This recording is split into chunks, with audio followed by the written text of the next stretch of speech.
नमो अरिहन्ताणं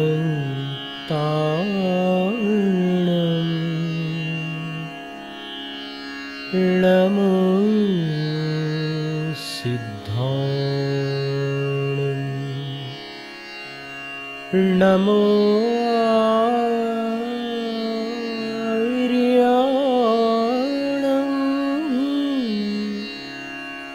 नमो वज्झायाणं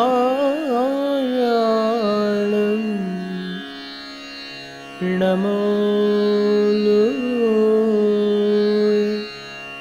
सव्वसाहूणम्।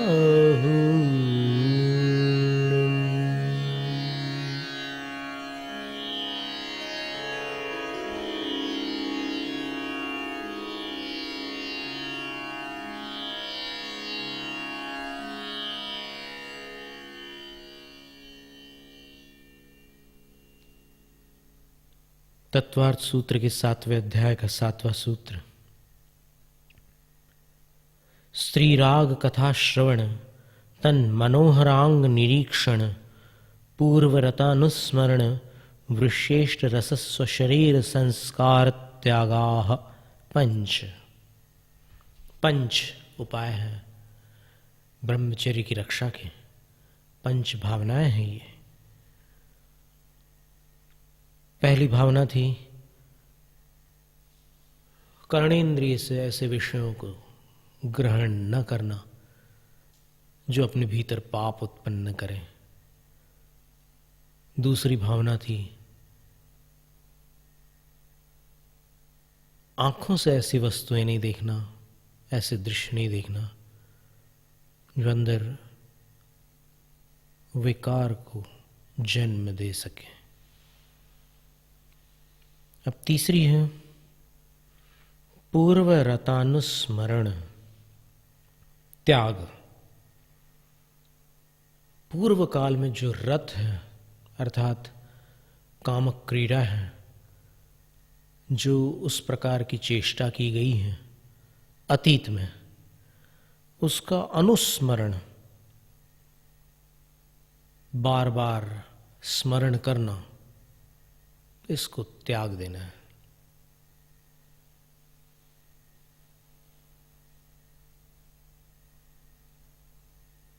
शिवराम जी ने समाधि भावना में एक पंक्ति लिखी है, भोगे जो भोग पहले उनका न होवे सुमिरन।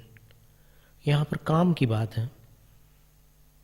भोगा जो काम पहले उसका न होवे सुमिरन, उसका स्मरण करने का मन पर दुष्प्रभाव होता है। अतीतकालीन विषय विकारों को याद करने से इस समय जब उससे दूर चले गए हैं तो मन है। यदि उसको यहां साधना का आनंद तृप्त न कर सका या फिर साधना का आनंद उपलब्ध न हो सका तो फिर ऐसी चीजों का स्मरण करके वो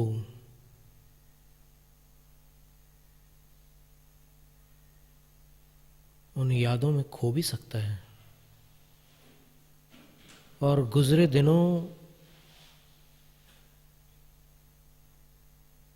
के सुखों का स्मरण करते हुए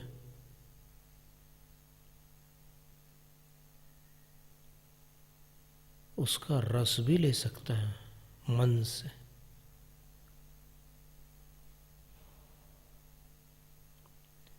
वीरों का त्याग पीछे मुड़कर नहीं देखता,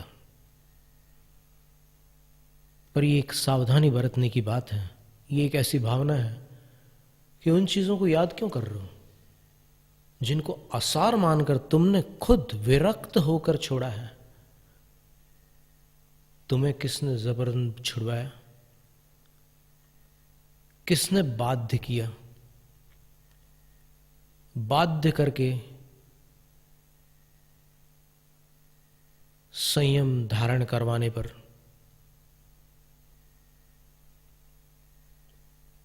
सत्यनिष्ठा नहीं आती। थोपा हुआ त्याग बेईमानी पैदा करता है। उसके हृदय को बदलिए, जीवन अपने आप बदल जाएगा।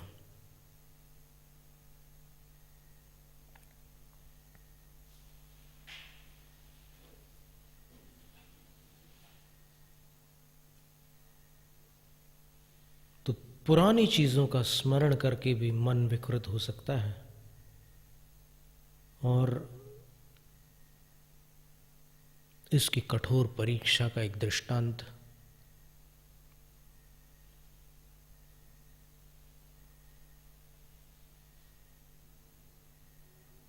मुक्तागिरी में हमें पढ़ने मिला था। पंडित पन्नालाल साहित्याचार्य के मुख से भी सुनने मिला था। जब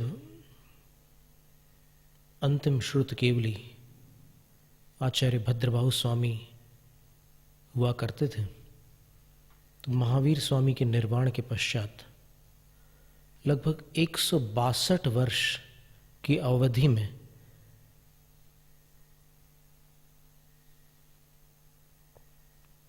पांच श्रुत केवली हुए। उसके बाद फिर द्वादशांग श्रुत किसी को भी प्राप्त न हो सका। फिर 11 अंग 10 पूर्व के धारी हुए, फिर 11 अंगों के धारी हुए। क्रमशः ज्ञान ह्रास को प्राप्त होता चला गया। तो महावीर स्वामी के 162 वर्षों के अंदर ही एक घटना घटित हुई थी।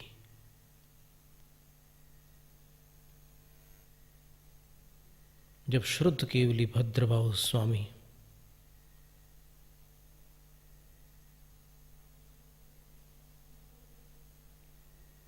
संघनायक बन चुके थे, आचार्य पद के धारक हो चुके थे, उनके गुरु श्री गोवर्धनाचार्य उनको अपना संघ भार सौंपकर स्वयं आत्म साधना में चले गए थे।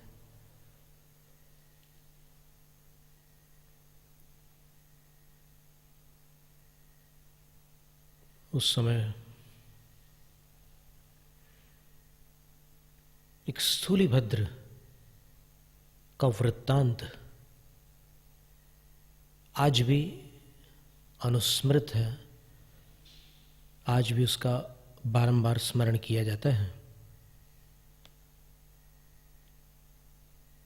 आचार्य श्री के संघस्थ होने से पूर्व वो किसी नगरी के एक प्रतिष्ठित सज्जन थे, और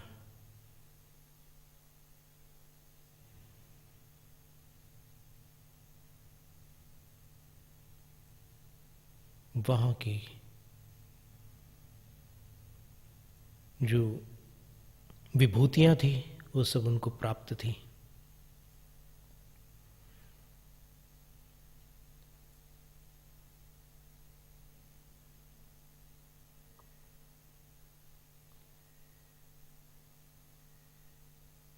नेपाल का भी इस वृत्तांत में समावेश है कि वो वाराणसी, राजगृही, नेपाल, ये सब इस कथानक में जुड़े हुए हैं। पूर्व रतानुस्मरण के त्याग की ये बेमिसाल घटना है।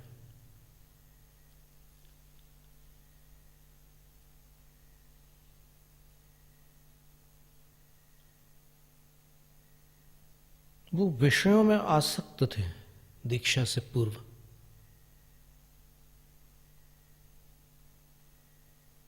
और कारणवश उनको विरक्ति हुई, उन्होंने दीक्षा ली और चतुर्मास के पूर्व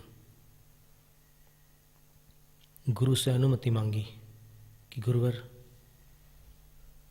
मैंने पूर्व रतानुस्मरण का त्याग किया था और उसका कठोर अभ्यास भी किया। आज मैं अपनी दृढ़ता की परीक्षा लेने के लिए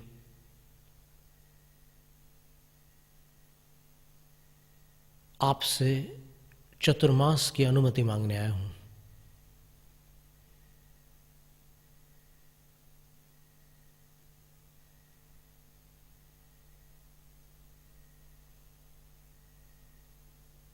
मैं कोशा वेश्या की चित्रशाला में चतुर्मास करना चाहता हूं। आप अनुमति प्रदान कीजिए।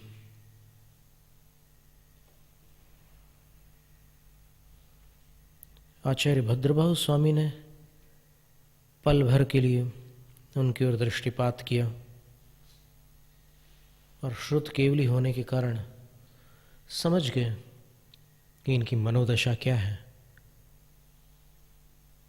और मंद स्मित पूर्वक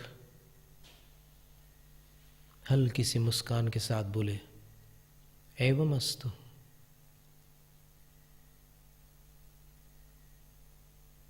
स्थूलिभद्र मुनि चतुर्मास हेतु प्रस्थित हुए वहां से निकल पड़े।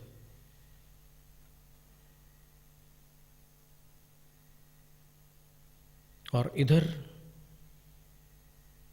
एक मुनिराज ने कहा कि मैं कूप के पाट पर मंडूक आसन में चतुर्मास करना चाहता हूं, मुझे अनुमति दीजिए।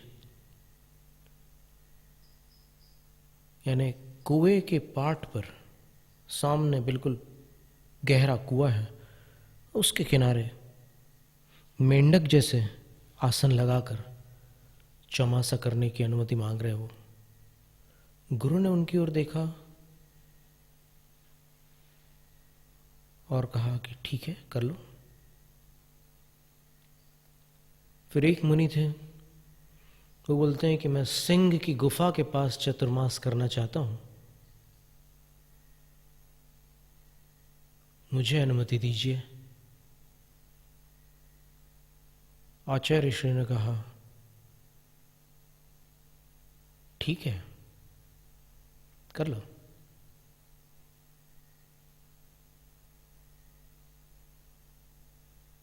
जब स्थूलिभद्र कोशा वेश्या की चित्रशाला में पहुंचे तो पहले तो कोशा वेश्या को आश्चर्य हुआ कि साधु बनकर वापस मेरे पास क्यों आए। पहले तो मेरे पास आते ही थे, मैं भी इनको चाहती थी, ये भी मुझे बहुत चाहते थे। अब तो ये साधु हो गए, सब त्याग चुके हैं, अब क्यों आए।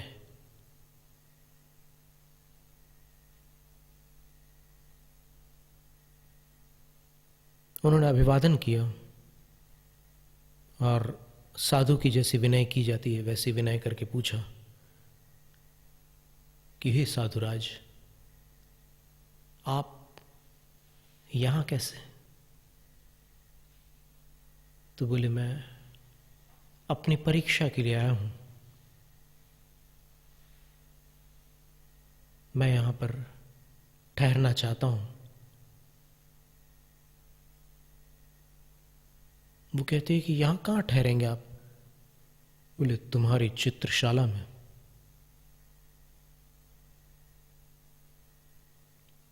वो कहते हैं कि मेरा अहोभाग्य है,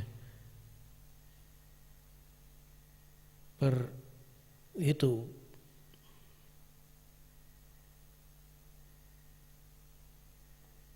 दुष्कर्मों का आलय है, यहां तो व्यसनी लोग आते हैं, यहां दिन रात पाप होता है, दिन में कम रात में अधिक।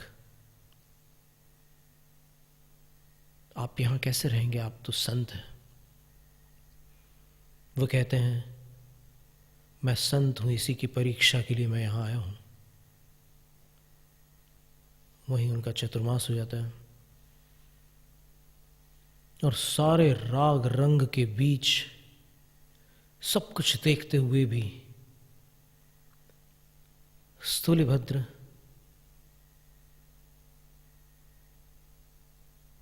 तटस्थ रहते हैं। उनके अंदर कोई भी विकृति उत्पन्न नहीं होती। तब कोशा उनके चरणों में पुनः प्रणाम करके कहती है कि धन्य भाग्य हैं आप, जो आप इस राग रंग से अलिप्त हैं। मुझे भी कुछ मार्गदर्शन दीजिए।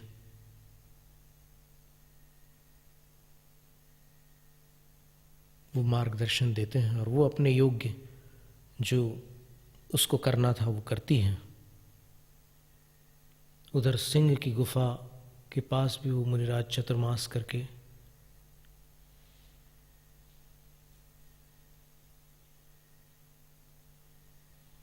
वापस आते हैं। मंडूकासन में कुएं के पाट पर चतुर्मास करके भी वो मुनिराज वापस आते हैं। आचार्य भद्रबाहु, ये जैसा कथानक वहाँ पर उपलब्ध होता है आज, उसके अनुसार जैसा पंडित जी ने सुनाया था, कलकत्ता से एक विशेषांक भी छपा था मोटा सा, उसमें ऐसे बहुत से सुंदर दृष्टांत थे, उसमें भी ये कथा थी। आचार्य भद्रबाहु स्वामी कहते हैं, मंडूकासन वाले मुनि से कहते हैं, आ गए धीर, आओ। फिर अभिवादन होता है, दोनों प्रसन्न होते हैं। फिर कुछ समय बाद वो सिंह की गुफा के पास वाले मुनिराज आते हैं। उनको देखकर आचार्य कहते हैं, आ गए वीर। दोनों प्रसन्न होते हैं, अभिवादन होता है।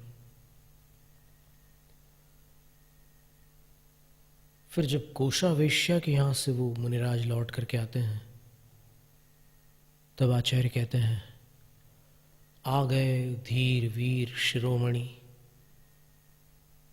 धीर वीर गंभीर। तब सूलिभद्र आंखें नीची करके बोलते हैं कि स्वामिन, मैं बहुत छोटा हूं, लेकिन जी मैं आ गया और आपकी कृपा से सकुशल आ गया।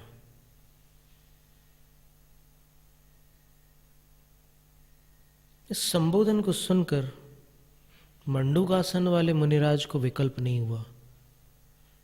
उनको लगा कि मेरे से कठिन काम उनका था, मैं कुएं के पाट पर था, मुझे जागृत रहने की आवश्यकता थी, धैर्य की आवश्यकता थी, लेकिन उनका काम कठिन था, क्योंकि वो ऐसे स्थान पर थे जहां मन का संयम दुष्कर है।